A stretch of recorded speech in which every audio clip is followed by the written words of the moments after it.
Okay, so today I'm going to just do a little cleaning on the batteries. I thought it'd be good to video this. I recommend you do this maybe once a year. You could do it twice a year, just depending on how dirty your environment is, or how old your battery is. But these things here are called plastic battery intercell shrouds. And what I like to do is I wiggle them back and forth just to get a little movement in there, and then as I'm pushing it one direction, I'll lift with my finger the other way. And it tends to come off really easy. You definitely don't want to be using like a screwdriver or a tool or anything, because that can get like any metal in here. You take the chances of a spark, and if you get a spark, you can ignite the hydrogen that comes out here. You can see that these ones right here are really dirty. This oil that's on here is battery electrolyte fluid. It's acid. It will eat these out. If you get really close here, you might see some damage on these, like right there. You can see like it's starting to eat that little lip there.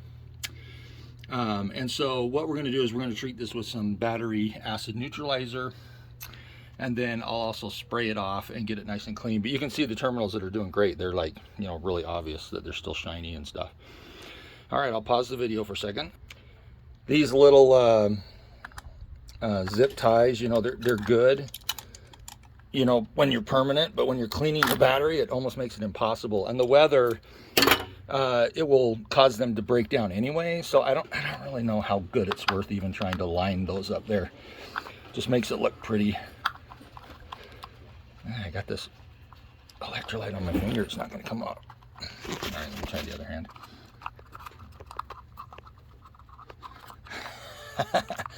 Makes you feel better. I struggle with them too. Someone at the battery place told me once you can pinch them sideways and kind of get that bow out, but I've never really had much luck at that. I found that it works best to just kind of find a lip and take them up that way. Okay, so while I was cleaning this battery, I thought I might as well just refresh what it's good to do with a voltmeter. So here's my voltmeter. I have it set to volts DC, and some of the voltmeters out there will have a little wavy line over the volts, or a dashed line.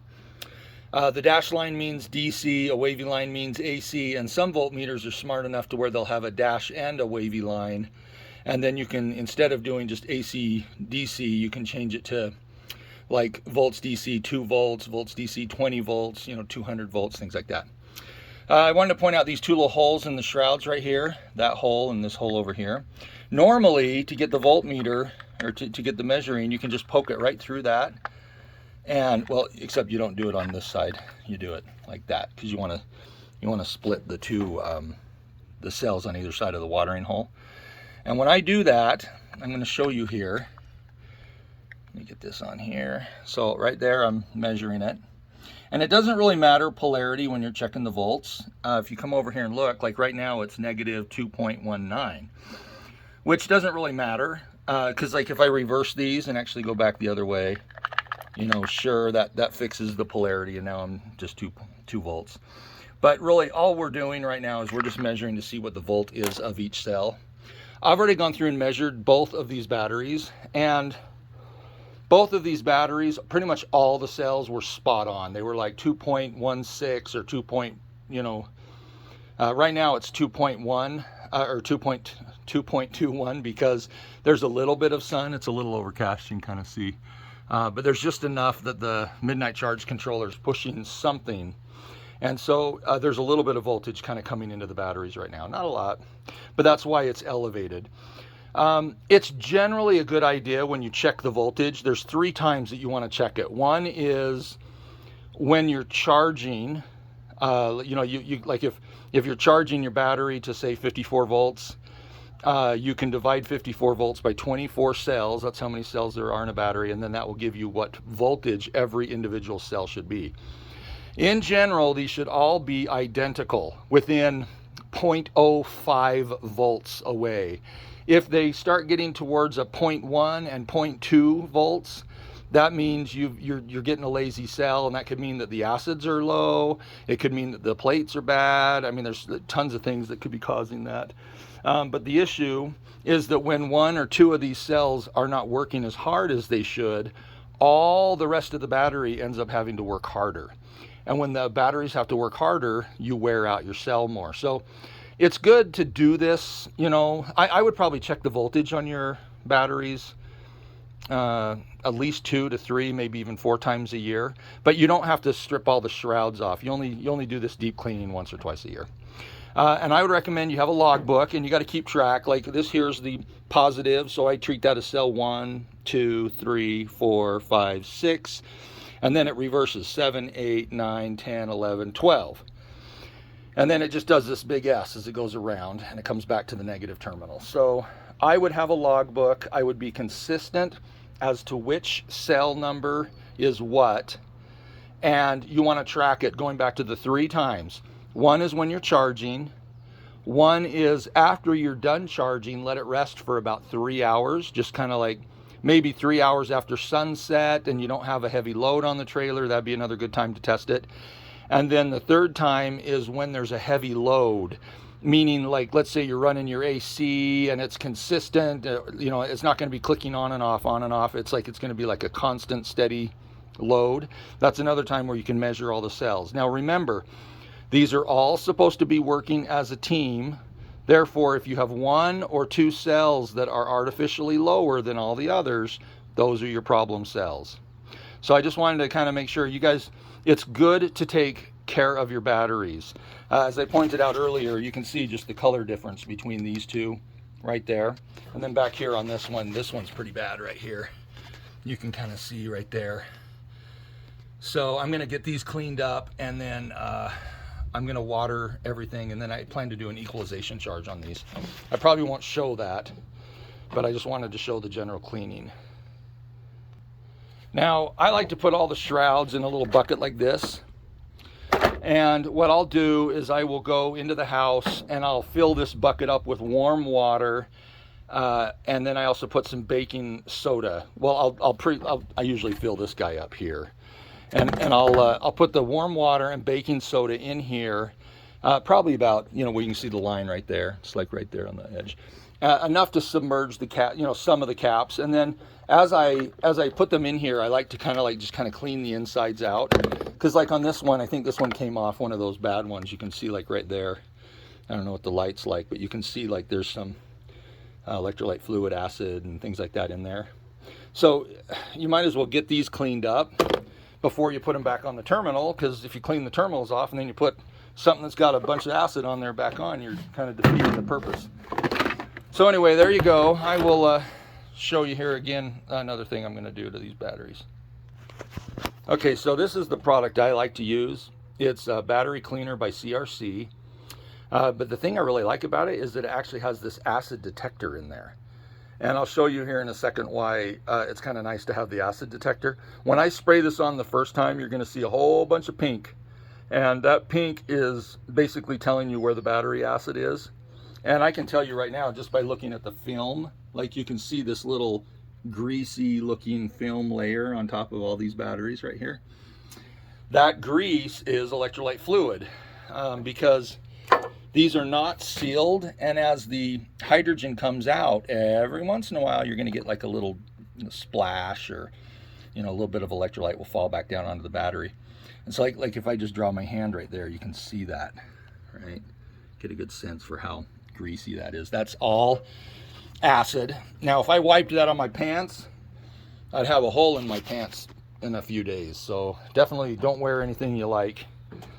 And then the other thing I was going to say is make sure these caps are on tight before you spray this acid neutralizer on, because you do not want to get this inside the cell, because it will neutralize your acid, and that's going to damage the chemical reaction that you need inside your battery to be able to hold the energy. So all right, so I'm going to go ahead and spray this puppy up, and you'll be able to see what it looks like as it's going on. Okay, so you can see how this looks. I like this this foam with the battery acid detector, because you can get down here, you can see the pink. The pink is telling you where the acids are. And as you can tell, like where I drew my finger, actually this is interesting. You can see right here where I drew my finger, you can see that the acids were lifted. And so there's actually like a non-pink area. Isn't that interesting? So I usually will let this sit on here, almost dry out. And then I'll bring over, I have an electric power washer, which I really do like. It doesn't have incredibly high power on the sprayer. It's got like a weak seal or something, so it's like going rah, rah, rah, all the time.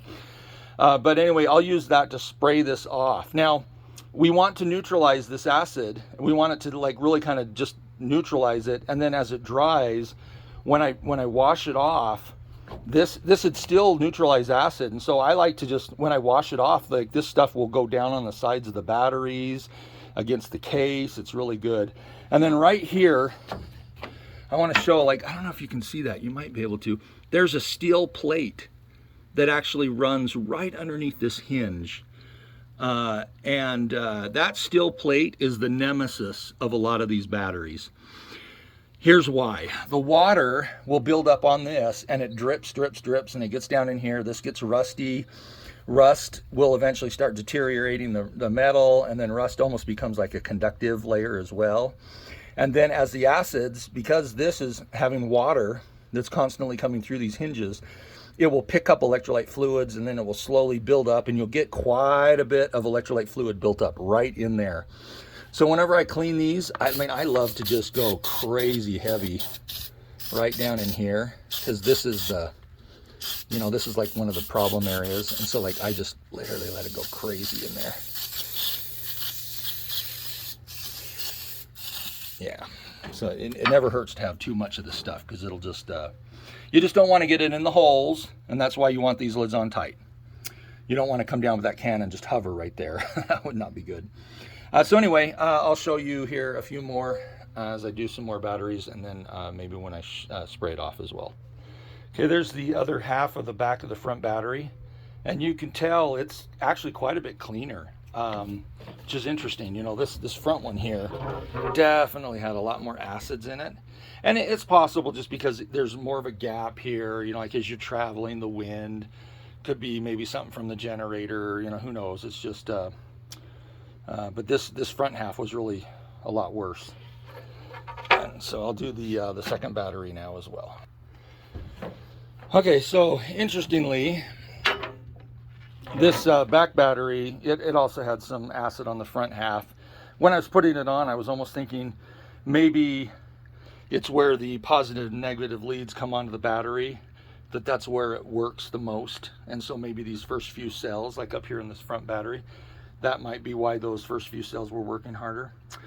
But I kind of changed my mind, because when I got to the back of the battery, you can see here that it's just as equally as much acid on the back here. It could be that this battery here is working harder than the other battery, and consequently those first few cells up there they're just working harder than the back half of the battery, and that causes, over time, that will cause, you know, those cells to wear out a little faster.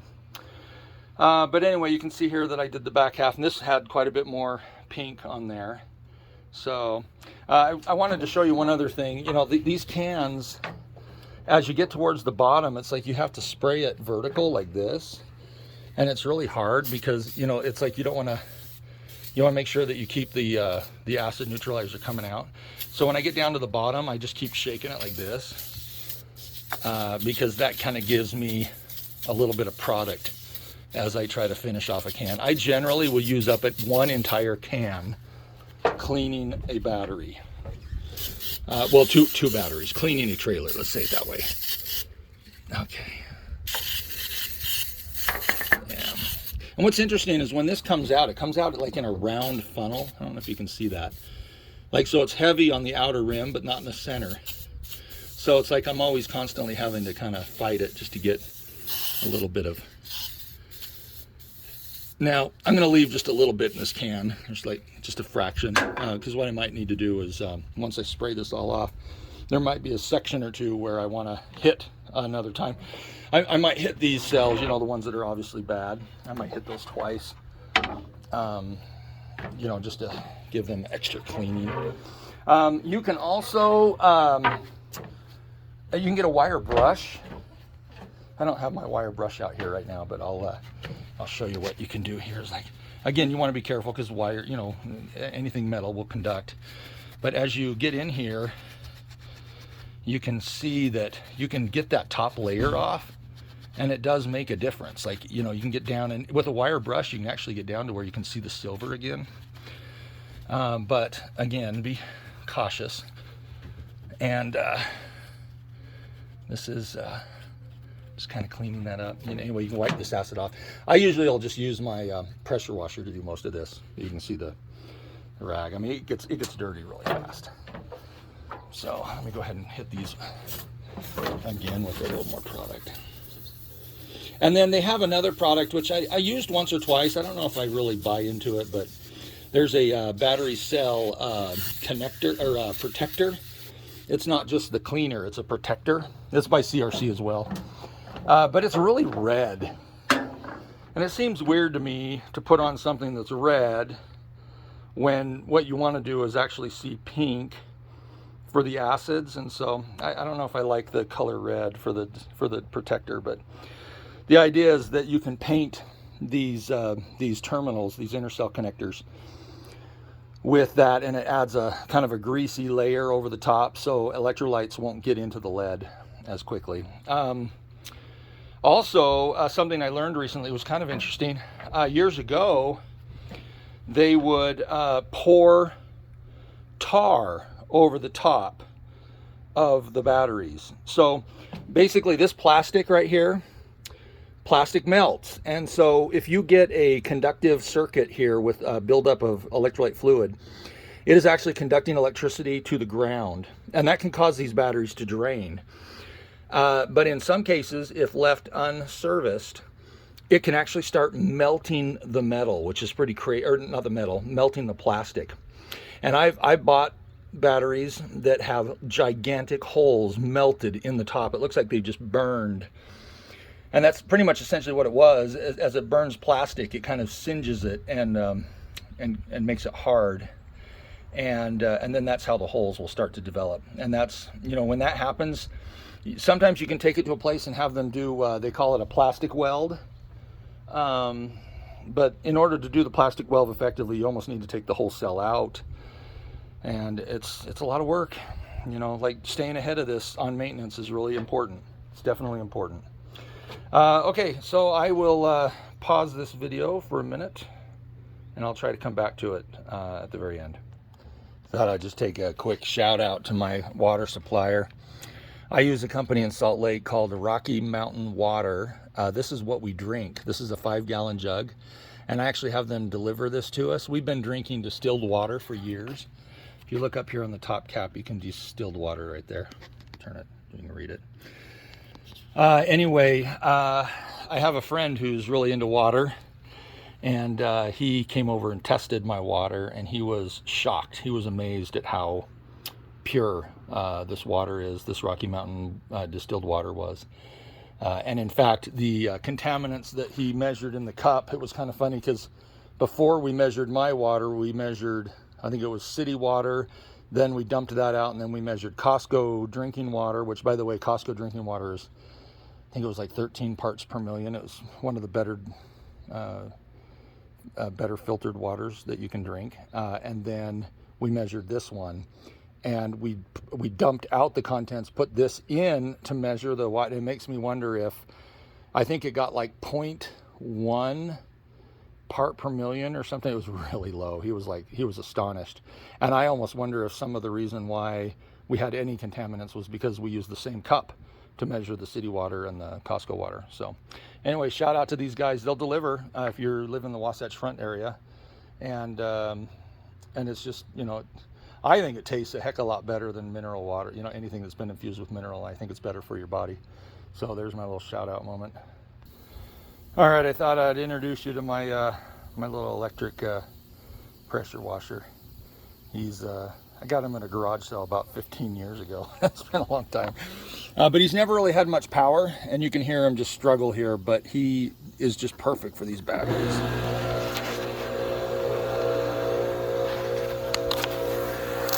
So see as he's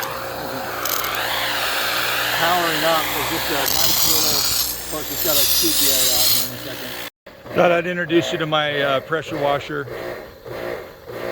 He struggles, but I love it because he just doesn't send out a lot of power.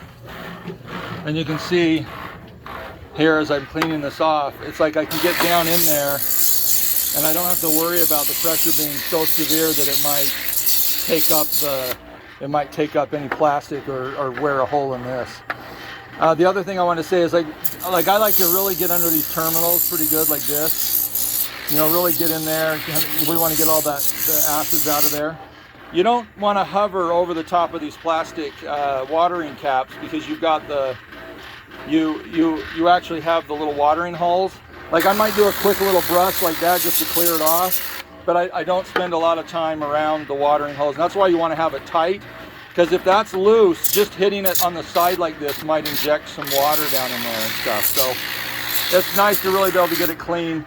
This right here, you can see they're still dark colored, but even now, even after I've cleaned it, if I hit it here, you can still see more you know, rust or corrosion coming off. So it just, you know, sometimes these worst terminals can take a few hits, you know, to really get them cleaned up. But anyway, I'll pause the video here for a little bit and finish spraying off these batteries.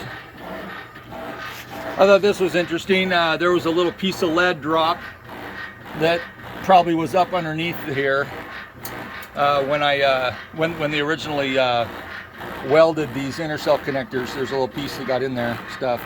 But you can see, like, we want to get this nice and clean. We want to get all these acids off, get the terminals looking good. And then this right here is a battery temperature sensor. When you're cleaning, you really should double check to make sure he's in good shape, that there's no holes developing, because he is susceptible to getting eaten through by the electrolyte acids. I have another video, a couple videos actually, that talk about how to safeguard that guy, so I recommend you guys look at those.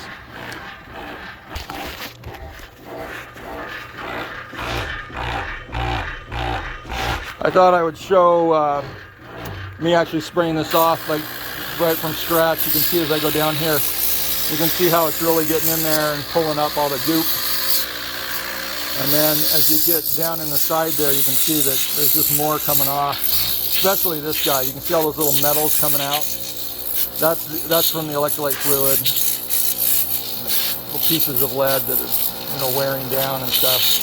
So I like to get close, but again, you can see I'm avoiding the watering caps directly.